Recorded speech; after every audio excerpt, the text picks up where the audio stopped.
Yeah. Good morning. Good morning. Welcome to this. Yeah, this is a special episode of Kevin to Seven. So I've changed up. I'm doing this is my fireside chat. So I'm sitting next to my fireplace. You can see all my puppy's toys. I'm gonna have a conversation today. This is so you got to understand something. A lot of you need to understand as you come on these things. A lot of what I'm talking about in these Kevin at Seven episodes is I'm talking about life. I'm not just talking about real estate. I'm not just talking about business. I'm not just talking about money. I'm talking about life. And I'm going to share with you guys something kind of personal today about my life. My oldest grandson is 9 years old now. He's my oldest grandson. I met him when he was 8. So I did not meet my grandson. I have 4 grandsons. I did not meet I have 5 grandsons now, but I had 4. I met my grandsons, all 4 of them, when my dad died. I did not meet my 4 grandsons until my father passed away last year in June. I met 3 of my grandsons at the funeral. That's when I met my grandsons at my dad's funeral. And yeah, it's a long story. I'm gonna share the story, a little bit of the story here. But what I want to talk about after that is I want to talk about what I want my grandsons to know. And it's not about what happened or what did I do or to apologize or know that their granddad's sorry. And that is, some of the greatest pain of my life. But I want my grandsons to have a different life than their moms had. So for those of you who don't know me well, my name is Kevin Ward. I have 4 daughters. I have 3 daughters that are my biological daughters, and I have 1 stepdaughter with my wife, Julie. And when I was 23 years ago, I was having an affair.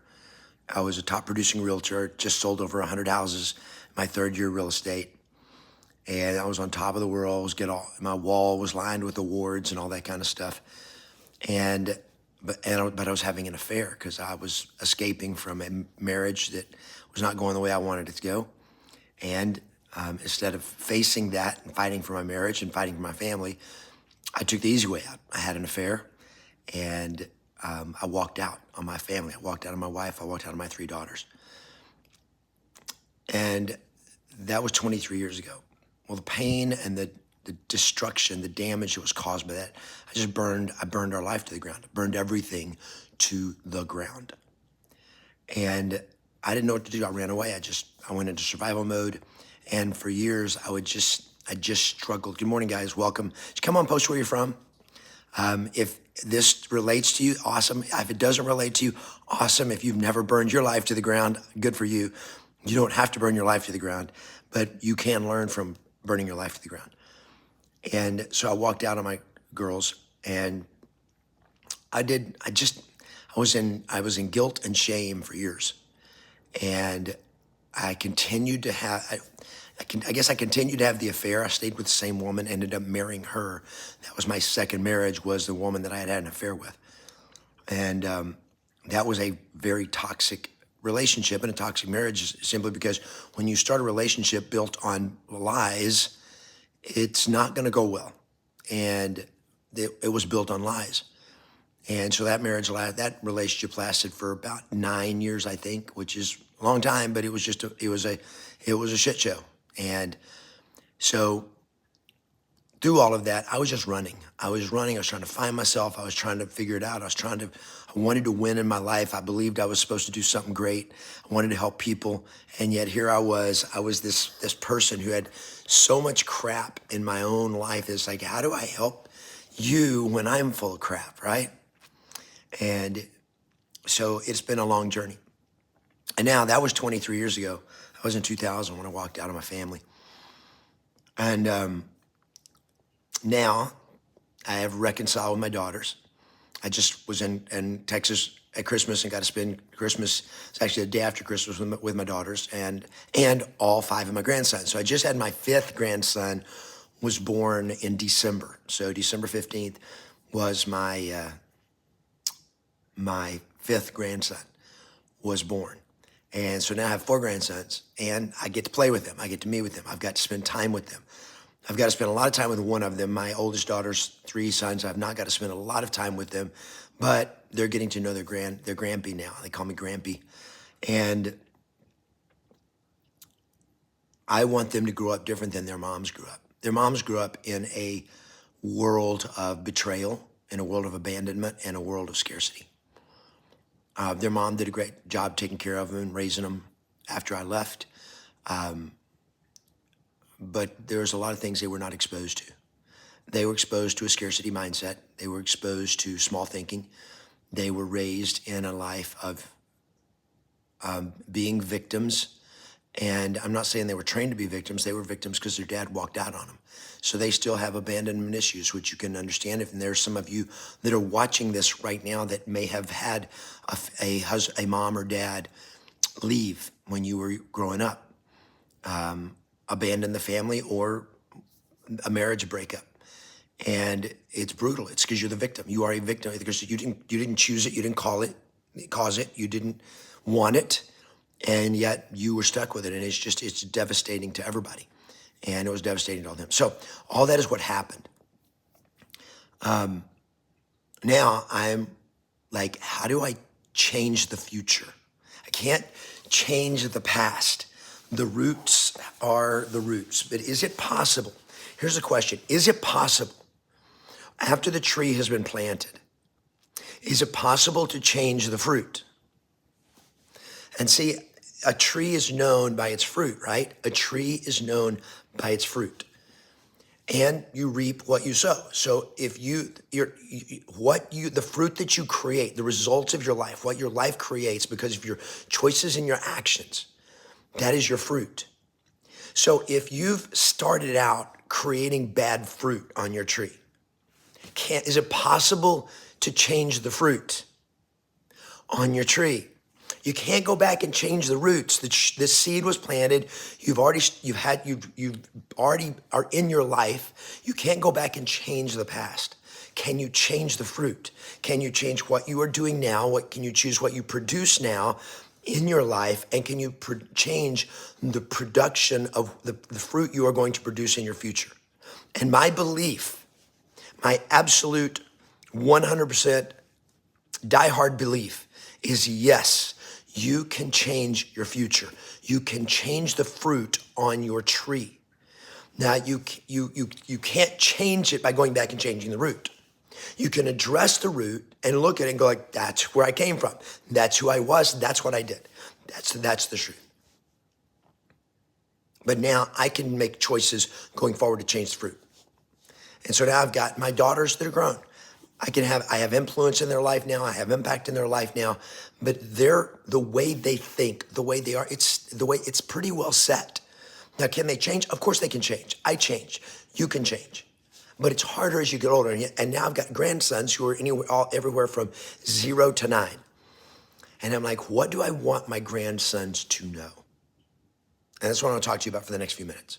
So thank you for joining me today. Guys, if this resonates with you, if you got children, if you got grandchildren, if you got people in your life that matter to you, what is the impact that you are going to have in their life? So if this matters, if this is connecting with you, please give this video a thumbs up. This is not like one of those videos that certainly a lot of people are going to want to watch. Go, oh, this is awesome.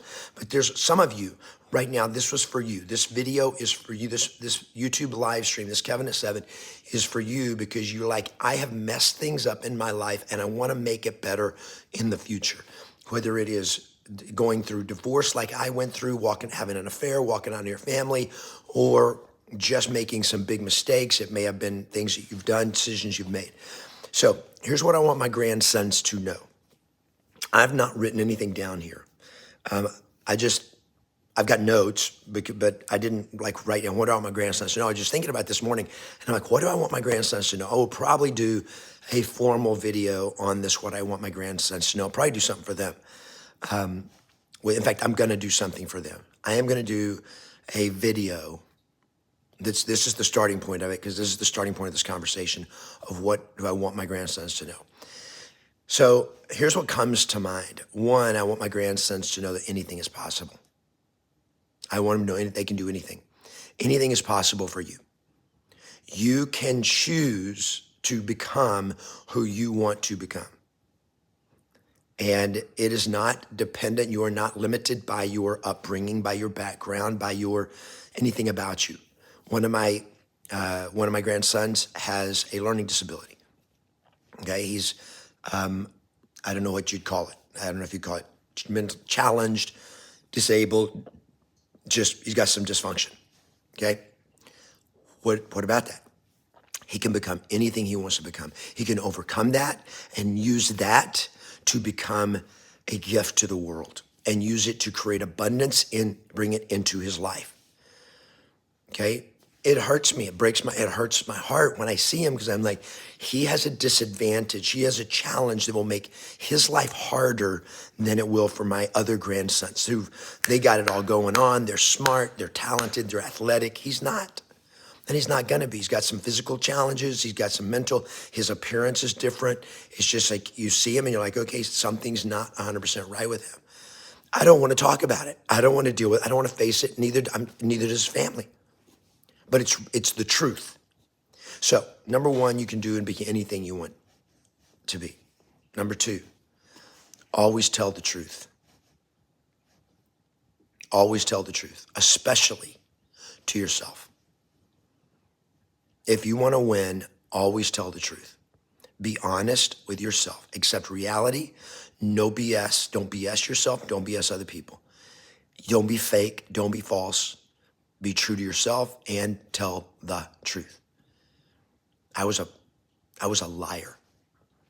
I was a liar for most of my life. Why? Because we were conditioned that this is the way you're supposed to be. Now, this not big lies. No, we weren't taught to tell big lies, but the little lies, like, hey, how's it going? Oh, it's good. It's awesome. Yes. And positive attitude, and everything's fine. How are you doing? We go to church. How are you today? How are you today, Brother Ward? I'm fine. I'm doing great. How are you? I'm fine. We're all fine. We're all supposed to answer, and that's the answer you're supposed to give when somebody says, how are you? You're supposed to say, I'm fine. I grew up knowing church was for fine people. The reason I knew it was for fine people is because whenever somebody asked you, how are you? I said, I'm fine. So it was for fine people. If you're not fine, don't come to church, because when you come to church, we want to know you're fine. So we were full of shit. We were full of lies. We couldn't be honest about our pain. We couldn't be honest about our struggles. We couldn't be honest about what was actually going on in our world or our life. And it has created a civilization full of liars. Now, there is a price to pay when you tell the truth. When you tell the truth, you're going to be exposed. When you tell the truth, it is a declaration of war in a world full of liars. So people are going to fight you. They're going to resist you. But I've discovered that there is incredible power in telling the truth.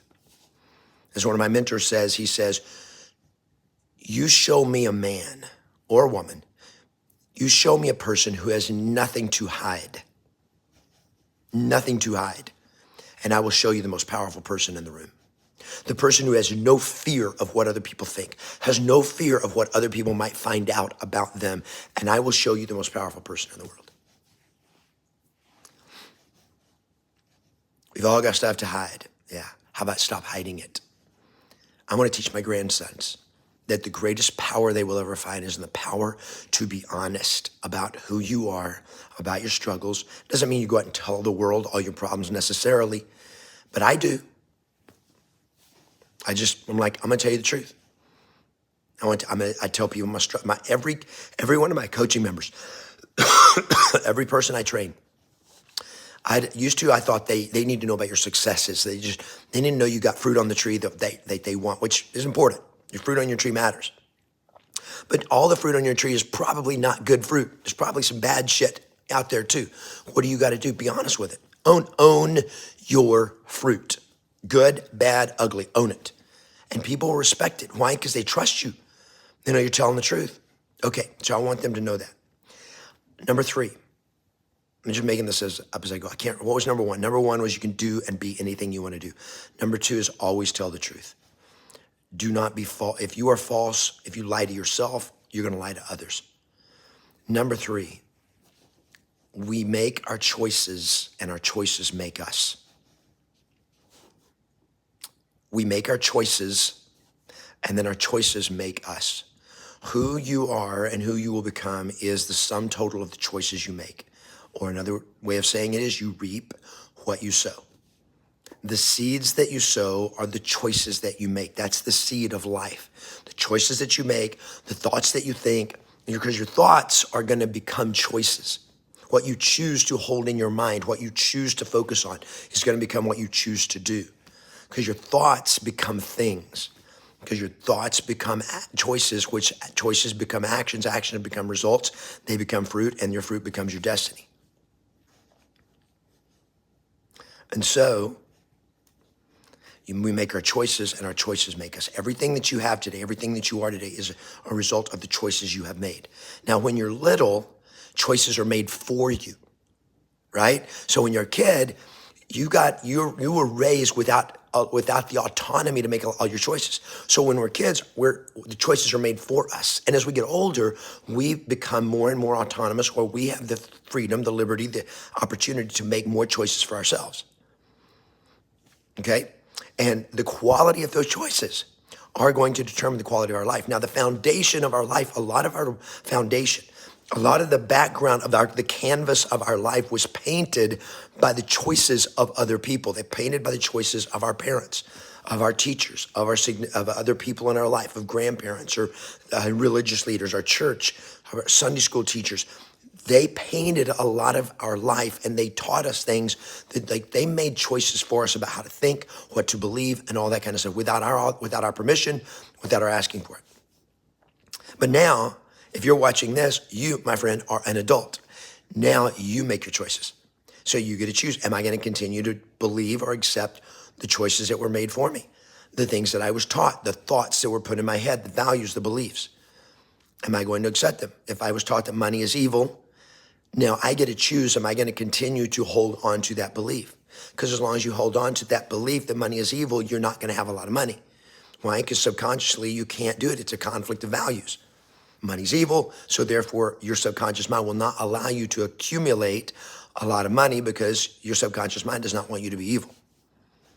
So if you hold on to that belief, a scarcity mindset, that money is hard to come by, there's never enough money, that people like us don't have money, that we're not rich, we're not lucky, we're not like those people that were born with a golden spoon in their mouth, or that was all given to them, or whatever other bullshit story was sewn into our head that we have accepted now as reality.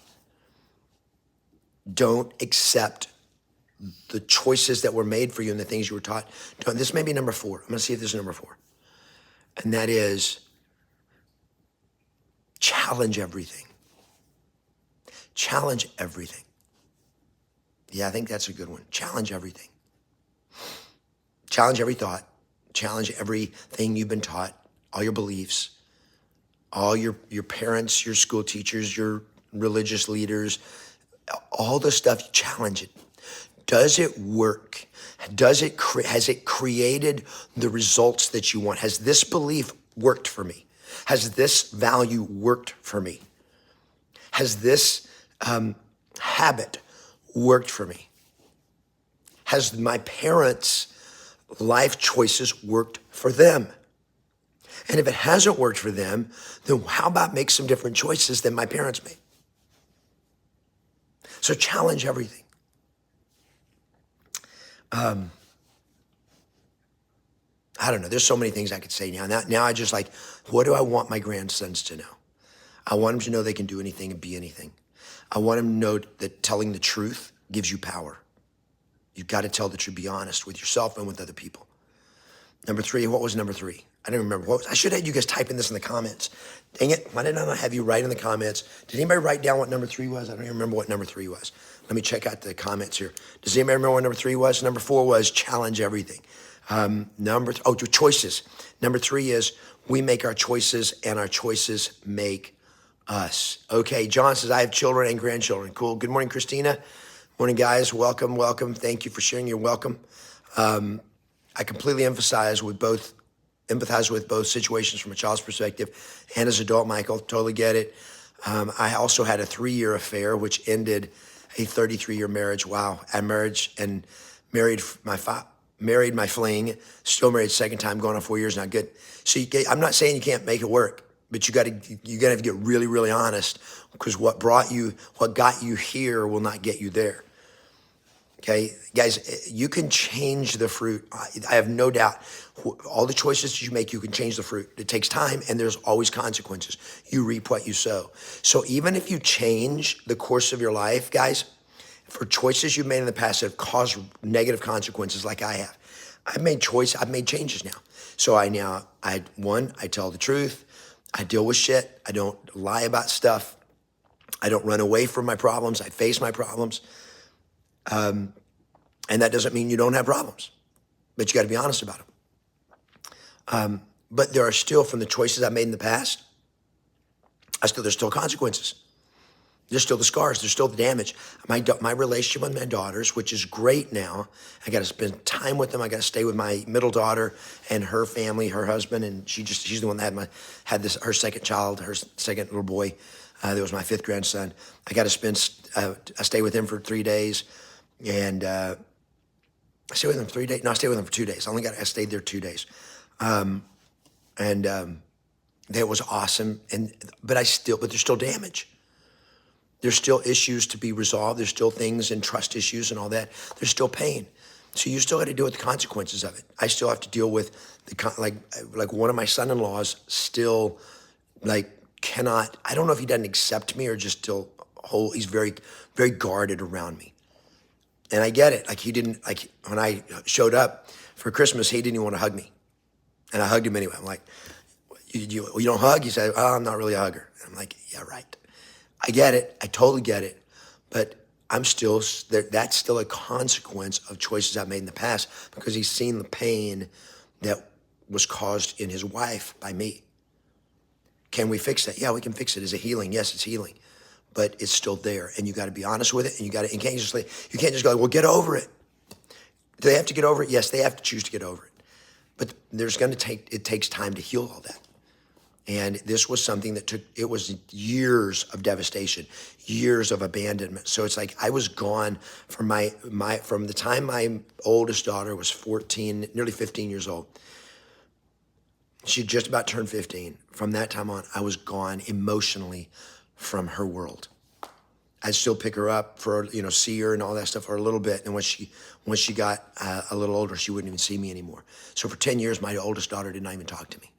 Okay, for probably well over 10 years. For over 10 years, my oldest daughter, I never saw her. I saw her at my mom's funeral. I saw her at my dad's. I guess I saw her at my dad's funeral. By then, we were already talking, and we had reconciled our relationship by then. But first time I saw her was my mom's funeral 9 years ago.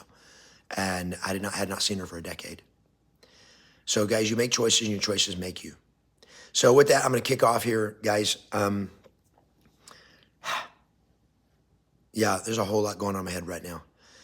But guys, you can make the choices you make today and the choices you make going forward in this year, 2023 and beyond, are going to create the fruit in your life. And that is true for yourself. That is true for your kids. It is true for your grandkids or whoever else is significant in your life. Your choices have a dramatic impact in you, but also have a dramatic impact in them. So make sure your choices are good. So I'll see you tomorrow for another special episode of Kevin at 7. Have a great day, everybody. Play to win and always expect yes.